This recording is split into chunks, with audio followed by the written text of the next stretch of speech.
La sirena de la cárcel rugía como un animal herido cuando Mateo golpeó la puerta metálica con los nudillos sangrantes. No era un grito por libertad, era un susurro desesperado que nacía del fondo de su alma. «Déjenme ver a la Virgen, solo una vez». En ese instante, las cerraduras, los pasos, las órdenes, todo pareció entrar en una quietud imposible. Un guardia levantó el arma. Otro empujó el reloj contra el oído para confirmar que seguía andando. Pero el segundero ya no se movía. Los reclusos, que hasta hacía un segundo rugían como oleaje, se quedaron mirando a Mateo, con una mezcla de miedo y expectativa. Algo invisible, delicado y potente había cruzado el patio. ¿Qué ocurrió realmente? ¿Fue la súplica de un hijo derrotado? ¿O una visita desde el cielo? Nadie supo explicarlo, pero todos lo sintieron. En un lugar construido para romper esperanzas, una sola palabra detuvo la prisión. Zasir fue el milagro de la Virgen María. Y cuéntame en los comentarios desde qué ciudad o país escuchas esta historia. A Mateo Álvarez le enseñaron desde niño que el hierro no habla, que solo obedece a quien tiene las llaves. Pero aquella mañana de junio, el hierro parecía murmurar su condena. Las rejas vibraban con un zumbido que se confundía con la respiración de 200 hombres, metidos en pasillos donde apenas cabía el aire. El patio, cuadriculado por sombras de alambre, olía a sudor, a sopa aguada y a promesas rotas. Tenía 28 años y un expediente que describía un delito que juraba no haber cometido. En el papel su nombre era un número. En la fila otros nombres eran cicatrices. Los guardias caminaban marcando la cadencia del miedo. Botas, llaves, órdenes cortas. Álvarez, celda 317. Cada sílaba era un golpe que se quedaba atragantado en el estómago. El corredor ardía. Los muros pintados de un amarillo enfermo rezumaban humedad como si también sudaran. No hacía mucho. Él era mecánico en un taller angosto, manos engrasadas de historia y motores. Su madre, doña Tomasa, le dejaba un escapulario de la Virgen junto al almuerzo envuelto en servilleta. «Para que no te falte camino», decía. El día de su arresto, el amuleto cayó detrás de una estantería. Fue la primera grieta. La segunda fue la mirada de su hermana menor, Lucía, estallando en lágrimas cuando lo vieron esposado. La tercera, el silencio del abogado de oficio ante un juez apurado. En la prisión los códigos no los dicta la ley, sino el hambre del tiempo. El módulo de castigo era una leyenda con dientes. Una celda sin luz, agua a destiempo, visitas canceladas. A Mateo le habían susurrado que el traslado sería inminente. Alguien lo señaló como soplón. La mentira corrió por los pasillos como pólvora. En la noche anterior, escuchó cómo arrastraban a otro recluso por la escalerilla. Los gritos subieron por el tubo de ventilación como un rezo torcido. Dormir se volvió una broma cruel. Se acostó mirando el techo, contando desconchados para no contar miedos. Cerró los ojos y oyó la voz de su madre. «Si no hay puertas, busca a la madre de las puertas». Él apretó los dientes. Hacía meses que no rezaba. El rencor le había limado el corazón hasta dejarlo cuadrado, incapaz de rodar hacia ninguna parte. «Las vírgenes son para los que no han visto el barro», murmuró. Al amanecer un guardia golpeó su reja. 2 toques secos. «Álvarez al patio. Se evalúa traslado». La palabra traslado cayó como una campana en su tórax. Caminó escoltado entre hombros tatuados y miradas que medían su miedo con cinta fría. El cielo apenas era una franja pálida detrás de las mallas. Un grupo de internos discutía cerca de la canilla. Otro intercambiaba cigarrillos por historias. Mateo se detuvo bajo la sombra rota de un poste. El mundo entero le pesaba en los párpados. Allí donde el hierro manda, sintió que la última cerilla de su esperanza se apagaba. Inspiró, y el aire le supo a despedida. Fue entonces cuando, sin saber por qué, recordó el escapulario perdido. Y por primera vez en mucho tiempo, una pregunta se abrió paso entre el polvo. ¿Y si ella me ve, aunque yo no la vea? El rumor del traslado se propagó como humo entre los internos. Nadie sabía con certeza cuándo ni a dónde, pero todos entendían lo que significaba. Desaparecer del mapa de la cárcel, caer en un agujero donde las voces no llegan y los recuerdos se marchitan. Para Mateo esa palabra era más dura que una cadena, porque implicaba el olvido. Si lo llevaban al módulo de castigo, su madre dejaría de verlo en las visitas, y Lucía jamás podría gritarle desde el pasillo que lo extrañaba. Aquella tarde, el patio hervía. Los internos caminaban en círculos como animales enjaulados, cada uno con su propio silencio. Algunos jugaban dominó sobre una mesa improvisada. Otros simplemente se dejaban caer contra el muro, como si la sombra fuese el último refugio. Pero las miradas hacia Mateo eran distintas. Unos ojos fríos, llenos de sospecha, lo seguían a cada paso. Se había corrido la voz de que él había delatado a un compañero, y aunque sabía que era mentira, dentro de esas paredes la verdad poco importaba. Un recluso corpulento, apodado El Chacal, se cruzó en su camino. Le clavó los ojos con la firmeza de quien manda más que los guardias. «Álvarez, ¿sabes qué les pasa a los soplones?» El silencio que siguió fue más amenazante que las palabras. Nadie rió, nadie intervino. Todos esperaban su reacción. Mateo tragó saliva, pero no respondió. Sabía que cualquier gesto podía condenarlo antes de tiempo. Al caer la tarde, lo llevaron de regreso a su celda. El eco de los pasos en el corredor era un martillo constante en su sien. Apenas se tumbó en el catre, oyó un murmullo desde la celda contigua. «Reza, muchacho», le dijo una voz anciana. «Aquí, cuando ya no hay justicia de hombres, solo queda la justicia de arriba». Mateo no respondió. Cerró los ojos y trató de dormir, pero el sueño no llegó. Solo escuchaba una y otra vez la palabra traslado golpeando como campana rota en su cabeza. La madrugada lo sorprendió sentado, con las manos temblorosas. Había empezado a pensar en el día de su arresto. Recordaba la confusión, las luces rojas, las sirenas. Recordaba a Lucía corriendo detrás del furgón, gritando su nombre. Recordaba, sobre todo, la mirada de su madre firme y serena a pesar del dolor. Ella no había dudado ni un segundo de su inocencia. Esa certeza era lo único que lo mantenía respirando en aquella celda de concreto. Cuando el sol apenas asomaba por los barrotes, un guardia abrió la reja con un chirrido que desgarró el silencio. «Álvarez, prepárate. Hoy es el día». La frase cayó como un tiro en el pecho. El traslado ya no era un rumor, era una orden. Mateo se puso de pie con dificultad. Sintió que cada paso lo alejaba de la vida que conocía. Su respiración se agitó, sus manos sudaban. Caminó hacia el patio, donde los demás ya lo esperaban con miradas que mezclaban curiosidad y sentencia. Ese fue el momento en que comprendió que no había escapatoria humana.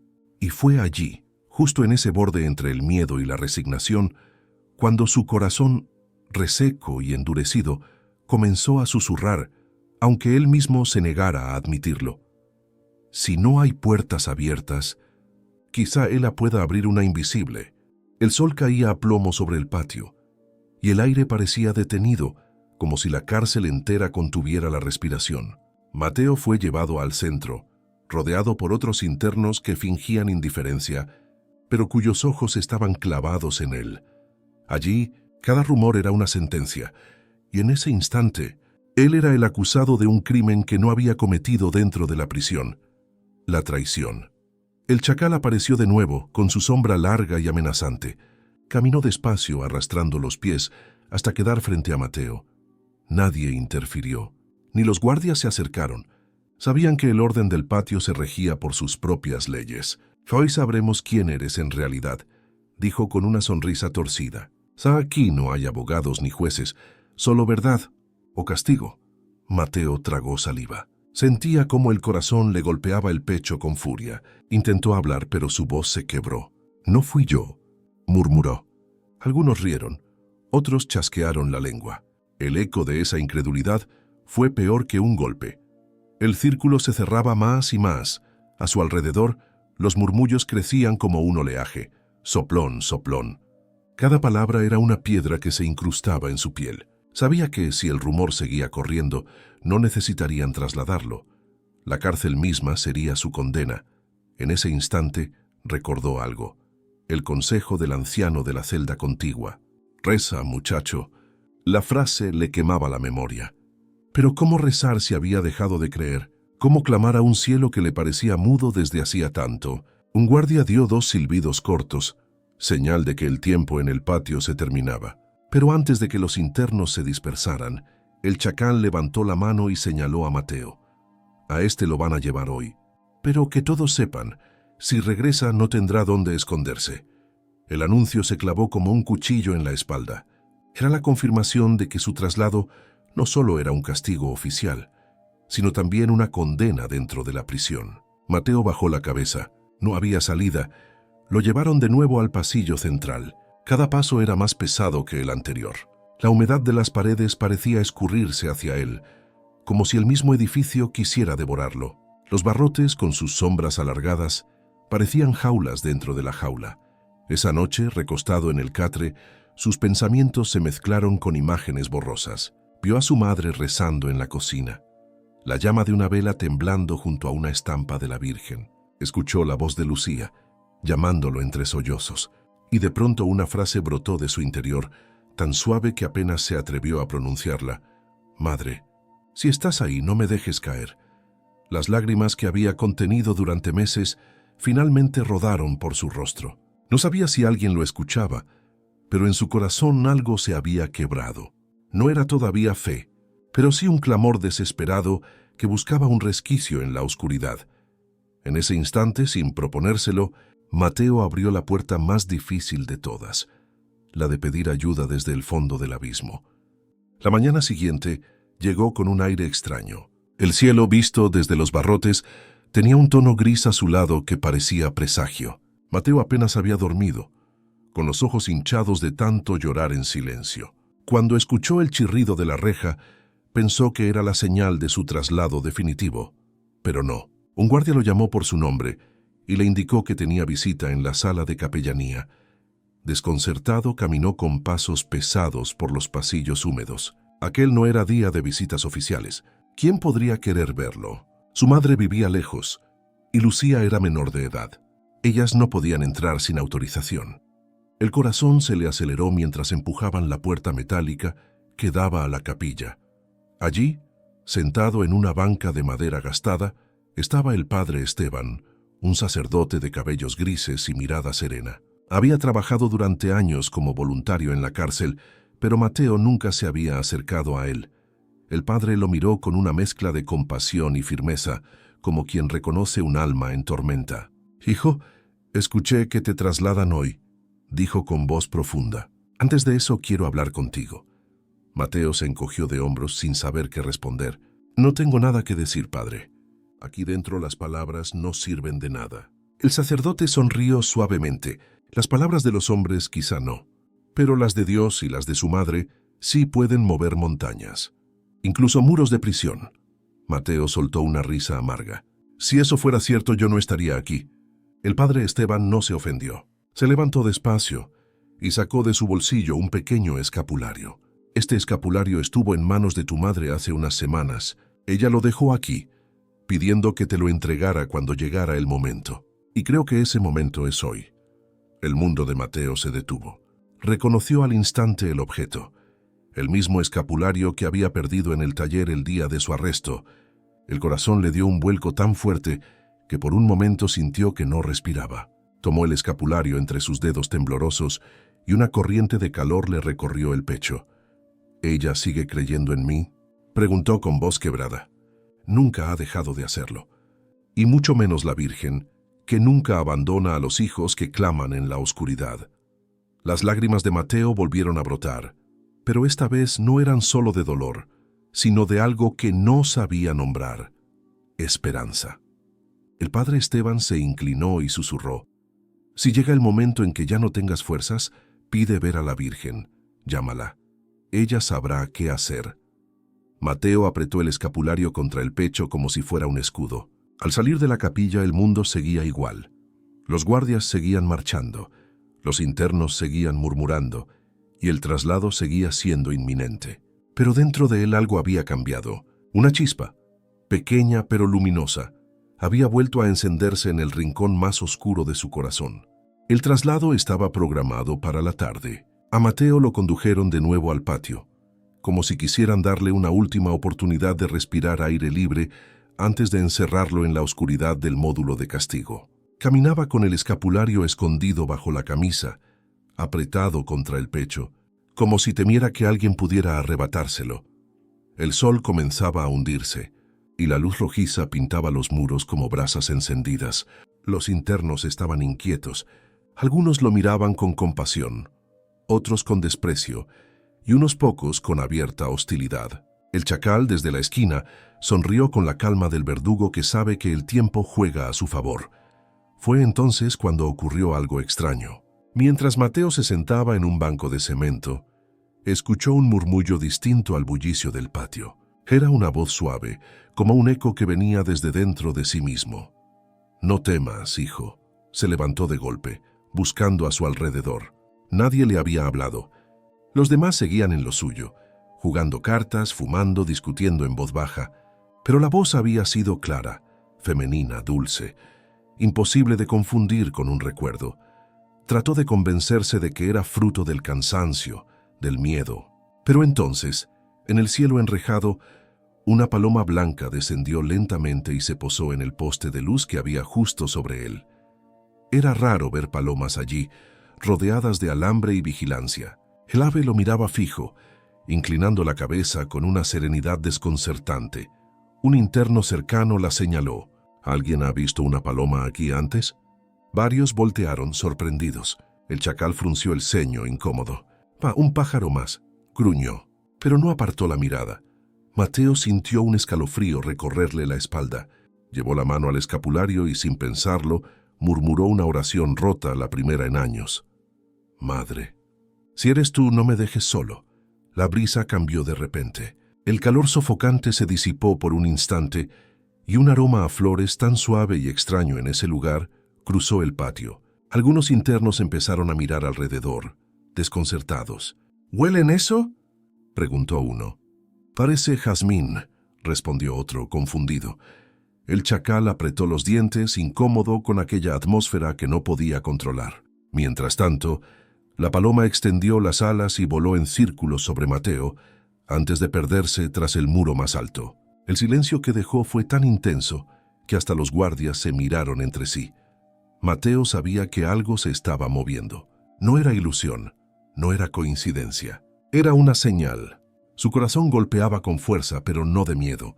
Por primera vez, sentía que no estaba enfrentando aquel destino solo. Y aunque aún no lo entendía del todo, supo que la promesa del padre Esteban estaba empezando a cumplirse. La Virgen lo había escuchado. El traslado estaba listo. Los guardias, serios y tensos, avanzaban hacia Mateo con esposas en la mano. El murmullo del patio se volvió un rugido. Los internos se agolparon contra las rejas para ver el espectáculo, unos deseando su caída, otros compadeciéndolo en silencio. El chacal sonrió, seguro de que aquella sería la última vez que lo verían en el patio común. Mateo respiraba agitadamente. El escapulario le quemaba el pecho, como si latiera por sí mismo. Entonces, cuando uno de los guardias levantó la orden de traslado y otro extendió las esposas, el muchacho dio un paso al frente y con voz quebrada pero firme gritó: «Quiero ver a la Virgen María. Déjenme verla antes de que me lleven». El patio entero se congeló. Nadie esperaba semejante súplica. Algunos rieron nerviosamente, otros se miraron incrédulos. Los guardias se burlaron. «Este ya perdió la cabeza», murmuró uno. Pero justo en ese instante sucedió lo inexplicable. El silbido del viento se cortó en seco. El eco de los gritos se apagó. Hasta los pasos firmes de los guardias quedaron suspendidos. El segundero del reloj de uno de ellos dejó de moverse, detenido en la mitad de un tic. Los internos abrieron los ojos desmesuradamente. El ruido de la prisión, siempre constante como un monstruo vivo, había desaparecido. No se escuchaba nada, ni el zumbido de los fluorescentes, ni el choque metálico de los barrotes, ni siquiera la respiración de los hombres. Era como si todo hubiese sido puesto en pausa. Un resplandor suave, dorado, comenzó a extenderse desde el lugar donde Mateo estaba de pie. No era un brillo enceguecedor, sino una luz cálida que parecía envolverlo como un abrazo. El olor a jazmín volvió a llenar el aire, esta vez más intenso, tanto que los internos lo comentaban en voz baja, temerosos de romper aquel silencio sagrado. «¿Qué está pasando?», susurró uno. «El tiempo». «El tiempo no avanza», balbuceó otro, mirando su reloj detenido. Mateo cayó de rodillas con las manos apretadas sobre el escapulario. Sus labios temblaban mientras repetía casi sin darse cuenta: «Madre, madre, no me dejes solo». Fue entonces cuando muchos lo vieron.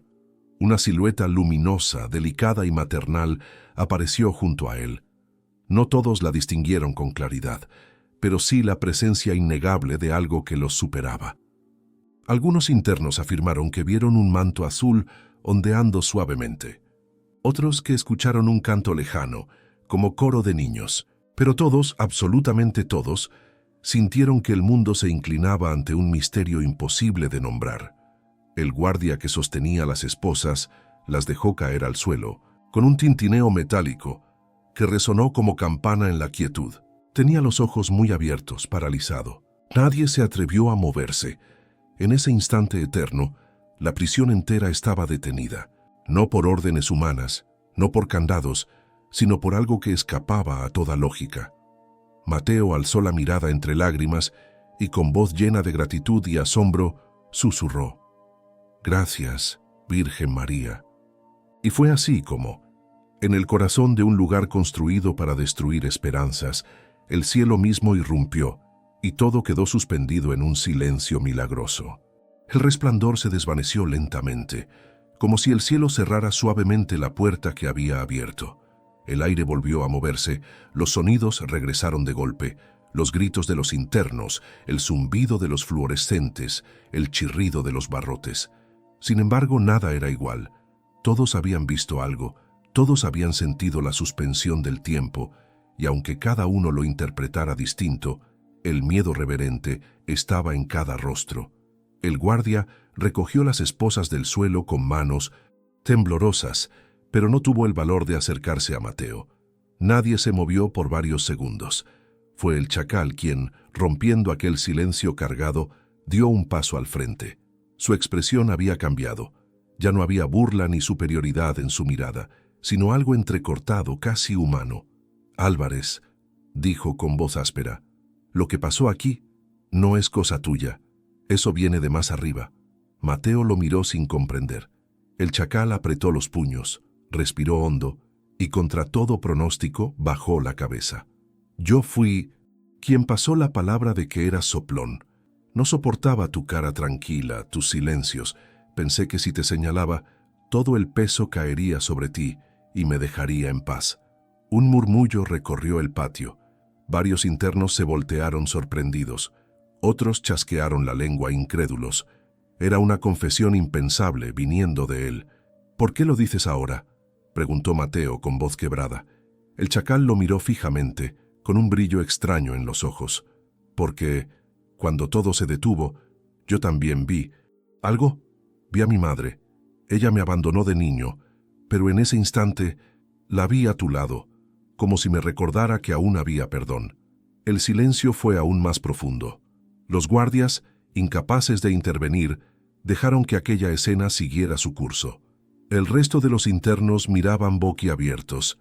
El hombre más temido del pabellón estaba confesando una mentira que lo dejaba expuesto. El chacal, visiblemente conmovido, dio un paso atrás y levantó las manos en señal de rendición. «Perdóname, Álvarez. No mereces este castigo». Mateo sintió un nudo en la garganta. Nunca había imaginado escuchar esas palabras en aquel lugar, y mucho menos de él. Con lágrimas en los ojos, se aferró al escapulario y susurró: «No soy yo quien debe perdonarte». La tensión en el patio se transformó en algo nuevo, un aire de reconciliación que jamás se había respirado allí. Incluso los más incrédulos bajaron la mirada, tocados por lo que acababan de presenciar. El jefe de guardias, visiblemente alterado, interrumpió la escena.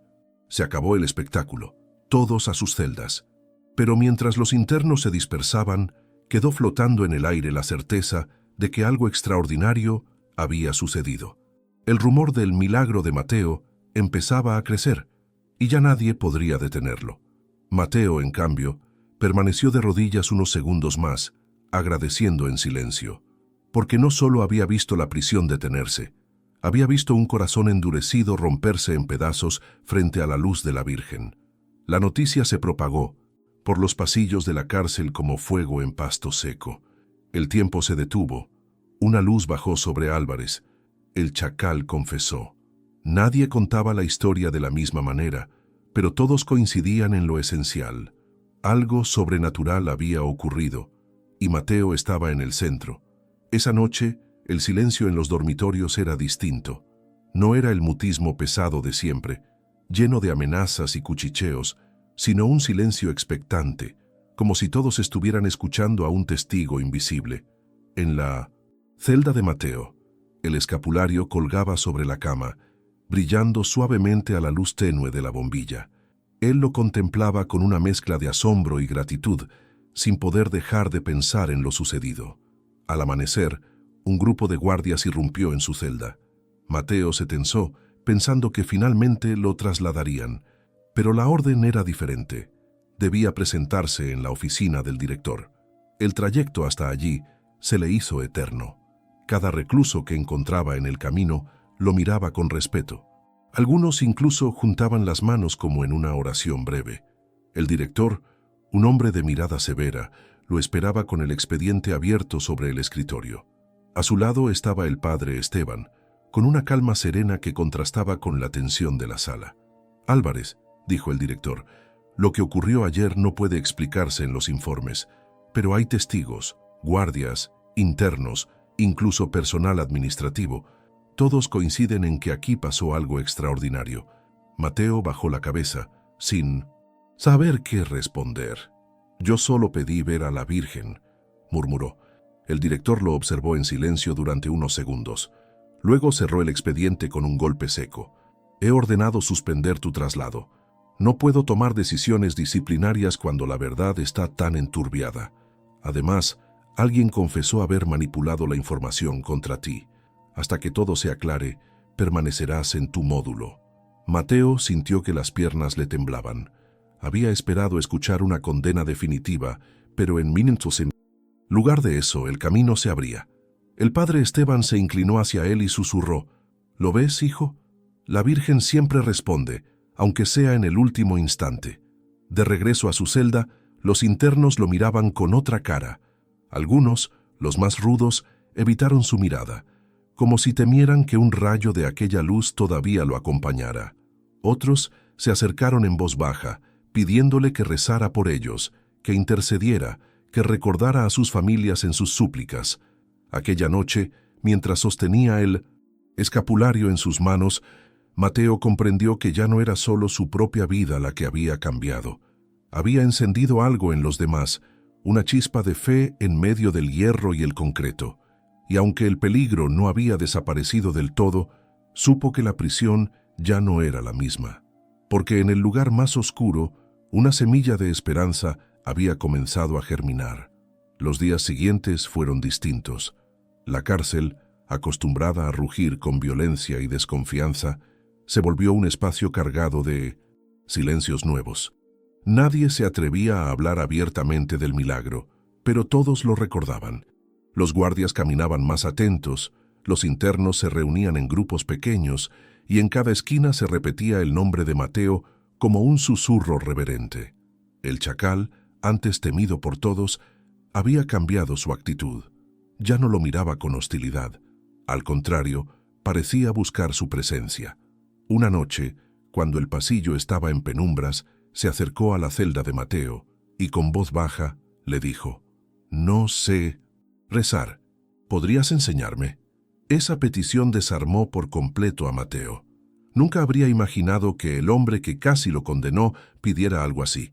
Lo miró con ternura y por primera vez en mucho tiempo sintió que el rencor en su corazón se disolvía. «Claro, podemos empezar con algo sencillo. Dios te salve, María».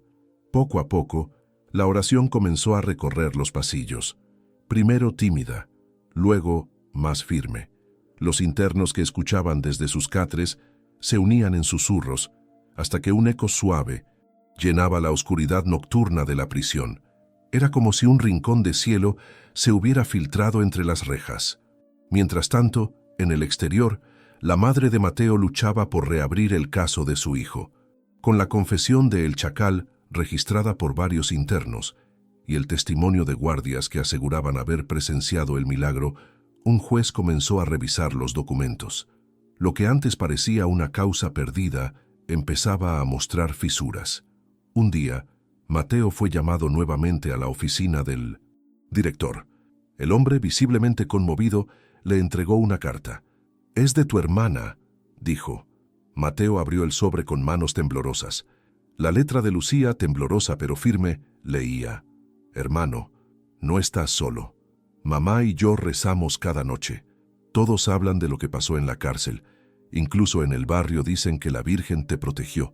Aguanta, porque la verdad va a salir a la luz». Las lágrimas le nublaron los ojos. Nunca había sentido la fuerza de un lazo familiar tan vivo como en ese instante. Supo que no era solo su vida la que estaba siendo restaurada, también el corazón de quienes lo amaban estaba siendo fortalecido. Esa noche, mientras el escapulario descansaba sobre su pecho, comprendió que la verdadera libertad no siempre llegaba al abrirse las puertas de hierro. La verdadera libertad se había encendido en su interior, en el momento en que se atrevió a pedirle a la Virgen que lo mirara. Los barrotes seguían allí. El encierro era real, pero por primera vez en meses, Mateo durmió, tranquilo, convencido de que el milagro ya había comenzado y que la justicia, tarde o temprano, alcanzaría sus pasos. Pasaron varias semanas. La investigación sobre el caso de Mateo avanzaba lentamente, pero con una diferencia fundamental. Esta vez, alguien lo escuchaba. El testimonio del chacal, sorprendentemente, se mantuvo firme y la confesión de su mentira fue incluida en el expediente. Los guardias, aún atónitos por lo sucedido en el patio, declararon también, aunque sin poder explicar cómo, el tiempo se había detenido. Una mañana el director llamó a Mateo. Su voz, menos rígida que de costumbre, sonaba casi respetuosa. «Álvarez, el juez ha ordenado revisar tu proceso. Mientras tanto, tus condiciones aquí cambiarán. Tendrás acceso al taller, podrás asistir a las misas y recibir visitas más seguido». Mateo bajó la cabeza, conmovido. No era la libertad plena, pero sí un respiro. Era una señal de que la Virgen seguía guiando sus pasos. En el taller, rodeado de herramientas y motores, volvió a mancharse las manos de grasa, como en los viejos tiempos. Varios internos se acercaban a él no para intimidarlo, sino para pedirle consejo o simplemente escucharlo. Se había convertido en un referente de calma en medio del caos, en alguien que irradiaba una paz distinta. El padre Esteban lo visitaba con frecuencia. Una tarde, mientras lo veía arreglar una vieja bicicleta donada al penal, le dijo con una sonrisa: «¿Lo ves, hijo? El milagro no terminó aquel día en el patio. Sigue, sucediendo cada vez que compartes esperanza con los demás». Mateo lo entendió. La Virgen no solo lo había salvado de un traslado injusto y del peligro que lo acechaba, sino que lo había transformado en un puente de fe para otros. Cuando finalmente llegó la audiencia de revisión, Mateo fue llevado ante el juez. Afuera, su madre y Lucía lo esperaban con lágrimas de alegría. La resolución aún tardaría, pero lo más importante ya había sucedido. La verdad estaba saliendo a la luz. Y aunque el camino legal siguiera su curso, en el corazón de Mateo reinaba una certeza: ya no caminaba solo. De regreso a la cárcel, aquella noche miró el cielo enrejado y susurró con los ojos llenos de lágrimas: «Madre, gracias por detener el tiempo para darme una nueva vida». El rumor del milagro nunca se apagó. Para muchos internos, aquel día quedó grabado como un recordatorio de que incluso en el lugar más oscuro puede irrumpir la luz. Algunos comenzaron a rezar cada noche, otros a pedir perdón por sus errores. Incluso los guardias lo miraban con un respeto distinto, como si intuyeran que aquel joven mecánico había sido tocado por algo que ellos jamás podrían controlar. El legado de aquel instante fue más grande que Mateo mismo. Fue la semilla de fe que la Virgen sembró en un lugar donde parecía imposible crecer algo bueno. La Virgen María nunca abandona a sus hijos, incluso en la hora más oscura. Suscríbete al canal para más historias de fe y milagros de la Virgen María.